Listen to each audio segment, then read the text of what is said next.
So when I was growing up, there was this song we used to sing on the playground, and it went like this. Tracy and so-and-so sitting in a tree, K-I-S-S-I-N-G. First comes love, then comes marriage, then comes baby in a baby carriage. And I'm like, okay, that's it. That's how you do life. That's how you do a relationship. Love, marriage, baby carriage. Okay, got it. And then I grew up, and this is what my life turned out to be. Slightly more complicated. Right? Love, marriage, divorce, dry spells. Love, marriage, co-parenting, another marriage, another divorce. You get the picture.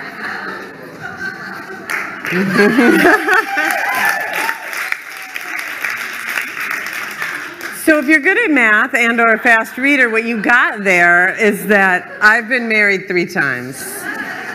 Yep, 3.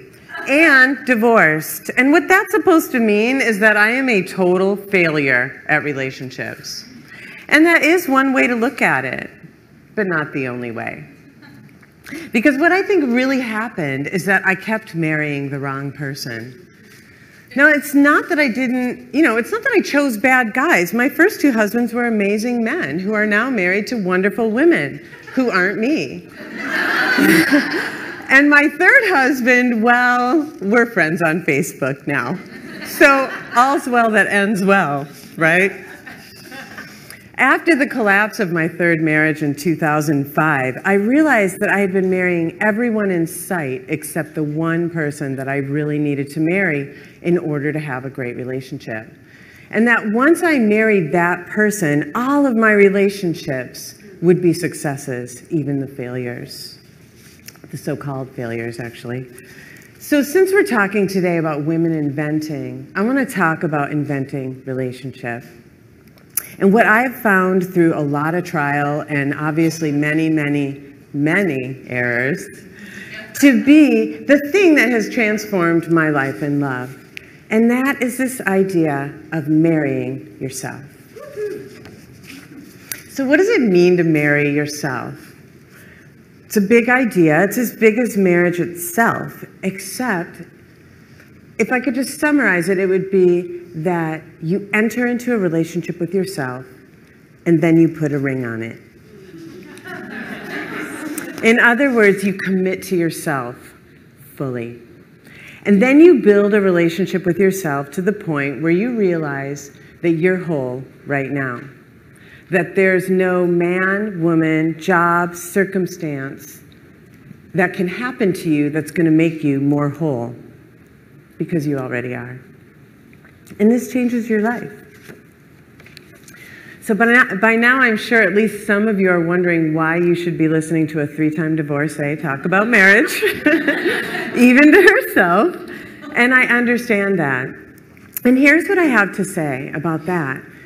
Is that what I've learned, and my experience is that the places where you have the biggest challenges in your life become the places where you have the most to give, if you do your inner work. I kind of want to say that again. The places where you have your biggest challenges are the places where you have the most to give. So let me tell you a little bit about the person I truly needed to marry, myself. I'm from Minneapolis. Woo! My mom was a prostitute and an alcoholic. She put me in foster care when I was 3 months old. My dad was a criminal. He was a drug dealer and a pimp with a heart of gold. Actually, they both had hearts of gold. And he spent more or less my whole life in prison. And he just got out of prison after his most recent sentence, which was 20 years. And I spent, until the age of 9, I was in probably 24 foster homes. And the thing you need to know about this story, because there's like a lot of details, obviously, but the thing you need to know is that I came out of that childhood with one goal: to never be left. And the way I was going to do that is that I was going to get married. That was the way I was going to accomplish that goal. So I got married the first time to a guy I met when I was 17. We got married a couple years later. When I was 19, he was a really good guy from a great family. He had an MBA. I mean, it was like, you know, it was like marriage material. And, you know, I was thrilled. I was like, I have a family, I belong somewhere, this is wonderful. And then after 5 years, I left him. And then 10 years later, I got married again to another wonderful guy who's the father of my now 16-year-old son. We still have a wonderful relationship. He's a really good guy. But after 4 years, I left him too. And I'm not proud to say that I did that, but in order to really marry yourself, you have to get sometimes very painfully honest with yourself about what it is that you've done. So I'm not proud of that. And then 8 years later, I got married again when I was 40. And I was like, okay, this feels right. Okay? Let me tell you what felt right to a girl who was in 24 foster homes. A guy who started to date after 9 months of marriage. Essentially, he started dating a 21-year-old girl, which you're like, okay. I mean, it would be funny if it weren't so tragic. You have to have a sense of, that's why, you know, we're Facebook friends. So here I am looking at this person that I just described with the terrible track record of relationships. And I'm like, I'm supposed to marry her? Like, this is the woman you want me to marry? And the answer is yes. Because here's the deal. The thing about marrying yourself is that it's not just like cohabitating. You're not just going to date for a while and see how it turns out. You are going to do this till death do you part. You're going to take vows. So here are the vows. Number one, you're going to marry yourself for richer or for poorer. This means you're going to love yourself right where you are. You don't say to yourself, when you get to the corner of Hollywood and Vine, then I'll marry you. You don't say, when you lose 10 pounds, then I'll love you. And you don't say, if you hadn't married that loser, I would love you, but since you did, I'm sorry, I think it's over. When you marry yourself, you walk yourself down that aisle exactly where you are. And paradoxically, I've found that loving myself exactly where I am is the only way to get where I'm going. Number two, you're going to marry yourself for better or for worse. So what this means, it's like most of us are willing to love ourselves for better. I mean, sure, like, I'm having a great hair day today. I love me. You know, that's not what I'm talking about. I'm talking about for worse, you know, like the big life disappointments. Maybe you don't own a home. You didn't get the career you wanted. Maybe you didn't graduate from college. Maybe you didn't get the relationship you wanted. Maybe it hasn't turned out. Maybe you fight with your mom. Maybe you watch too much reality TV. Whatever it is, it doesn't matter anymore, right? Because when you marry yourself, you agree to stay with you no matter what. So third, you marry yourself in sickness and in health.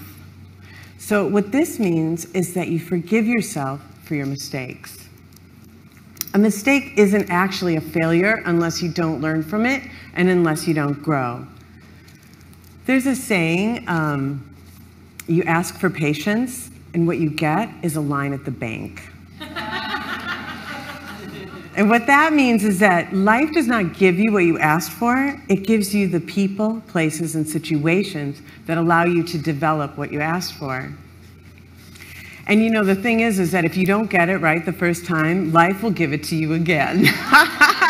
Because life is very generous that way. It's like, I didn't get it the first time in the first marriage, and I didn't get it the second time. You know, it's like, okay, maybe the third time I'll get it.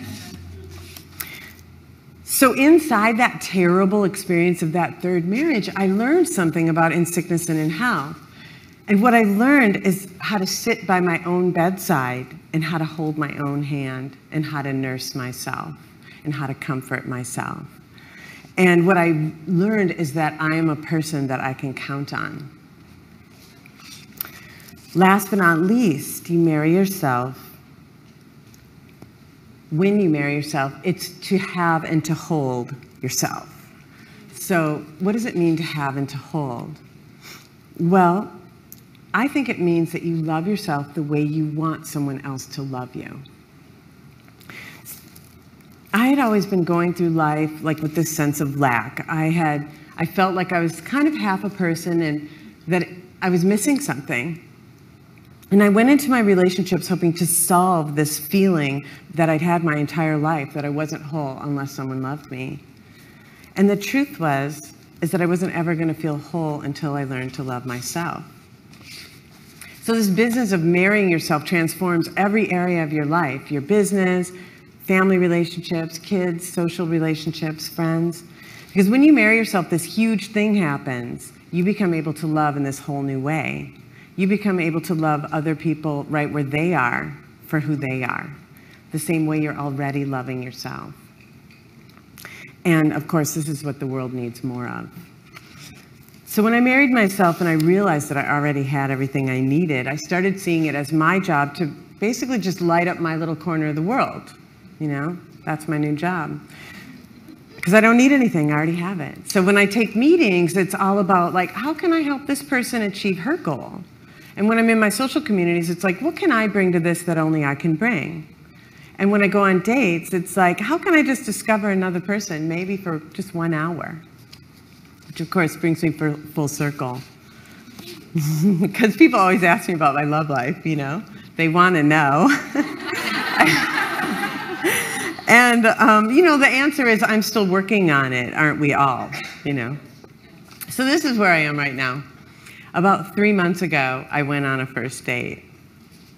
And about 30 minutes into the date, I found myself paying attention not to whether he liked me, but how I felt in his presence. I noticed that I was like light and happy and joking. And as I reflected on the date afterward, I was like, wow, I got really excited. I'm like, look, this is how committed I am to myself. I'm not even on this date trying to like get someone to like me. You know, I'm more interested in how I feel about me than how he feels about me. Not because I'm selfish, but because the only relationship I'm ever going to have with another person is the one that I'm already having with myself. I'm just going to have it with them now.